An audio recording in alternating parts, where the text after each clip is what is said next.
Hello.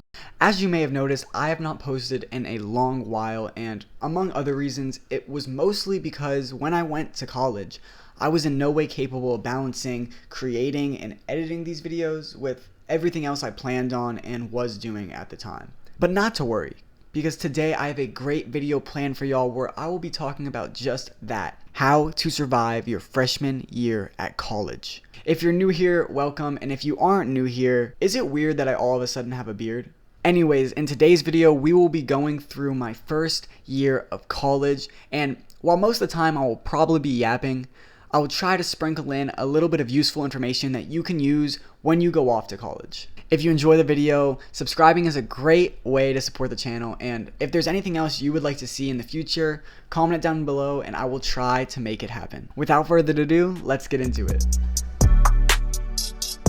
So, as many of you already know due to previous videos, and if you don't, go watch them, I'm going to school at the University of Texas at Austin studying electrical and computer engineering. For those of you more interested in the classes I may have taken my freshman year as an engineer, I'll probably go more in depth on that in a different video, as this video is more talking about freshman year generally for students. But if that is the type of video you would want to see, make sure you comment down below so I can know what y'all are thinking. Okay, so for this first year, I lived in a dorm known as Jester West, which is one of the more popular dorms on campus. I somehow lucked out and got a dorm there without much trouble, staying in a 3-person rather than the traditional 2-person. With this being said, the first huge word of advice I would like to give you if you were going into freshman year of college, or even if, you're already in college, where you stay is very important. Whenever I applied to housing, I put very little thought into where I was staying, and I really only stayed at Jester because I wanted to stay in a 3-person dorm.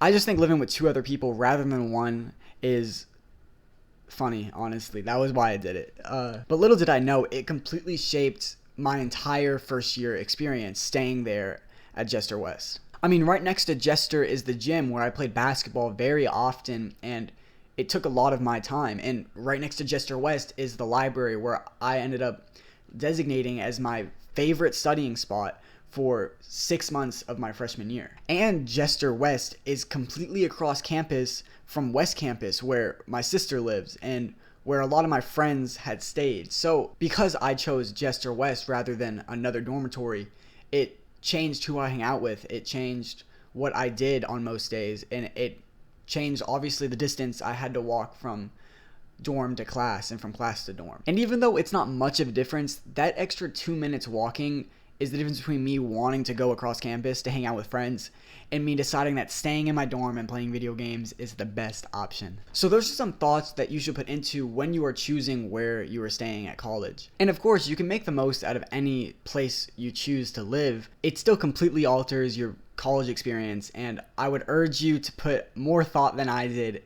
into where you stay. Now, regarding classes, the first semester I took 14 hours and the second semester I took 16 hours. The number of hours you take is important, but it really depends on which classes you choose to take together. Because some schedules can be 12 hours but feel like 20, and vice versa. For both of my semesters, the workload wasn't too overwhelming. It hit just the right notch of, oh my gosh, I hate this, and wow, this is really interesting. In fact, I found myself with a good amount of free time, which was cool because for some reason I felt like in high school, never had free time. I went to school, I got to practice, and I got home and was drained and just went to bed. But this extra flow of free time that I got once I got to college was kind of hard to manage because I was never taught how to manage my time in high school. This brings me to my next point of advice, and this is to learn what schedule suits you. And this idea goes along with study habits, as it was another thing I didn't really learn in high school, as I would assume for most students. What I mean about finding what schedule suits you is to find out if you truly are a morning person.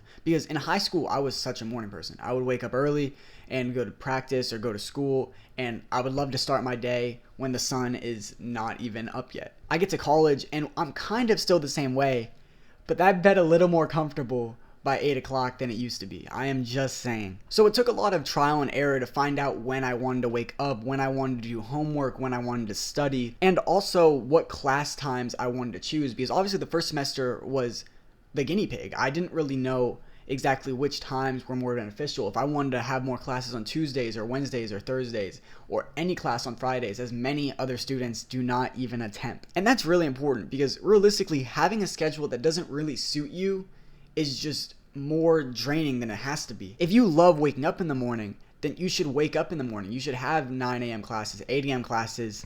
That's a little early, but you should do that. And if you like later classes, if you like staying out later, maybe you should push more to the afternoon. Though I would not recommend a 7 o'clock class, because it just feels so inconvenient. If that suits you, it suits you. And same with studying. As I previously mentioned, like, when do you want to study for things? Do you want to study late at night and grind out through the night? Which is kind of fun, even if I'm not a night owl. It was pretty enjoyable to do that a few times. But do you like to procrastinate? Even a little bit. That's okay. There's nothing wrong with procrastination. But you really have to commit. Or if you like getting things done early, then that's something you should commit to, and you should start doing stuff early, consistently, build that habit around it. That's something that I feel like really did help me, is I knew how I wanted to study for certain classes, and I knew when I wanted to do homework. I had my own schedule for that, and even though it was separate from some of the people I worked with on some of my study groups, it still allowed me to stay on my own schedule, and the benefits of that were amazing. So to recap, when you go to college, find when you like to study, find when you like to do homework, and find when you want classes to be. And that will make your life way easier, I promise you. So one thing I hear very often about college is how lonely it can feel, which makes sense. I mean, typically when someone goes to college, they go by themselves, and that feeling of being one person on this campus of 10,000, 20,000, 30,000 students can be very daunting. For example, when I went to UT, I knew maybe 6 other people on campus, and of the 6, 5 of them I briefly talked to. The other one was my sibling, so